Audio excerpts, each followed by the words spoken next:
Well, Kyrie Irving continues to do what's best for Kyrie Irving. He had a couple days to make his decision on would he opt in or opt out of the last year of his deal. And according to Shams over at The Athletic, Kyrie Irving is opting in to the last year of his $37 million deal with the Brooklyn Nets. I'll explain to you what that means more in a second.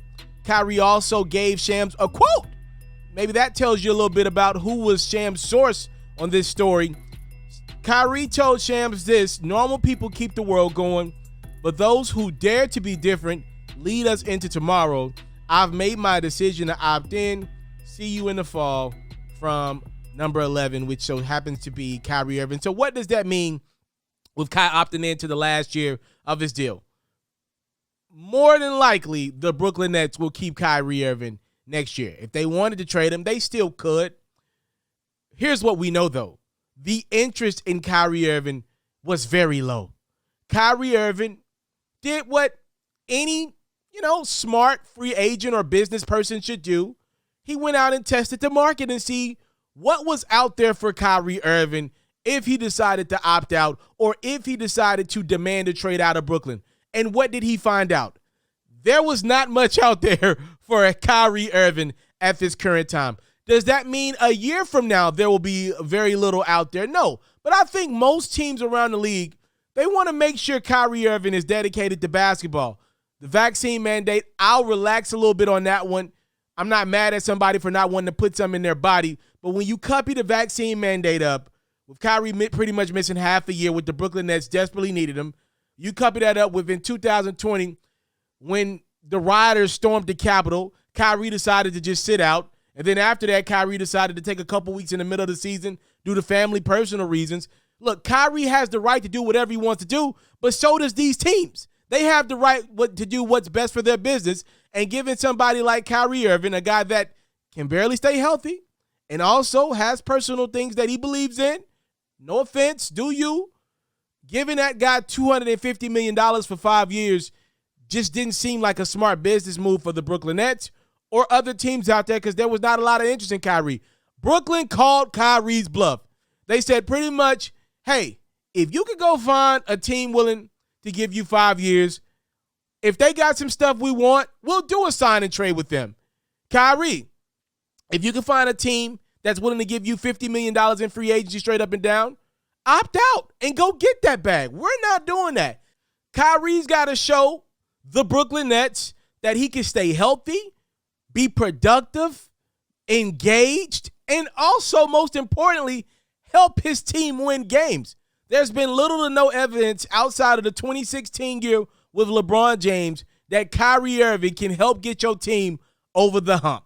From his Cleveland days before LeBron got there to the Boston days with the young Tatum and Brown and the Brooklyn days. Remember, there was a year that Kyrie had with this Nets squad before Kevin Durant was able to bounce back from the Achilles injury. Year 1 was a disaster. Year 2, Kyrie finished that year injured. And now the year 3 in the Kevin Durant and Kyrie Irving experiment ends with the Nets getting swept in 4 games. So if you're a Brooklyn Nets fan out there, you want to see Kyrie and KD make some noise. But I think part of the making noise is not ending up one of the bottom feeders out east. Part of the reason why the Nets, I believe, got eliminated so early in the playoffs is because they were a 7th seed. They had to take on the Boston Celtics. It was no easy task in the first round. If Kyrie were healthy and available, you probably would not be the 7th seed out east, which means you wouldn't play Boston in the first round. So getting Kyrie on the court, not in January, not in February, but to start the season next year, be ready to go in October and finish the season, not in March, not in April, but hopefully in the May and even the June, if you're optimistically speaking, is the most important thing for the Brooklyn Nets before they give him some long-term money. Now, in the short term, remember, Kevin Durant's already locked in for a 4-year extension with Brooklyn that's kicking in next year.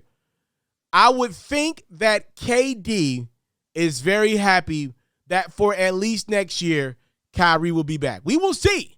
I mean, if any superstars out there to change their mind in a heartbeat, it would be KD or Kyrie. History shows us just that. We shall see, though, if this appeases KD enough to just roll with the punches and give Kyrie and himself one more full year. They got Ben Simmons there now. A couple of the pieces they added at the deadline, and Seth Curry and Drummond in the deal with James Harden.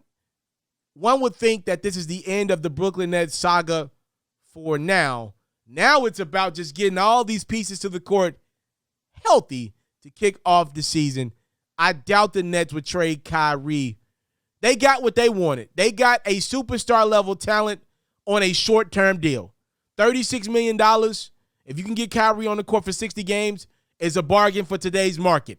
You got John Wall making about $48 million, Russell Westbrook making $48 million, and neither of those gentlemen are the players that Kyrie is, not even 3/4 of them. We shall see what happens.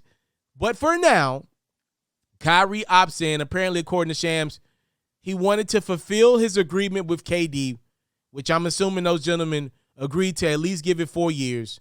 And this year, next season, will be just that, the 4th year of the KD and Kyrie experiment. Remember, KD was injured for year 1. Let me know what you think about this one. Again, Kyrie opts into the last year of his deal, which I believe puts an end to the Brooklyn Nets Kyrie saga for now. I think he'll be a Net next year. I'm out.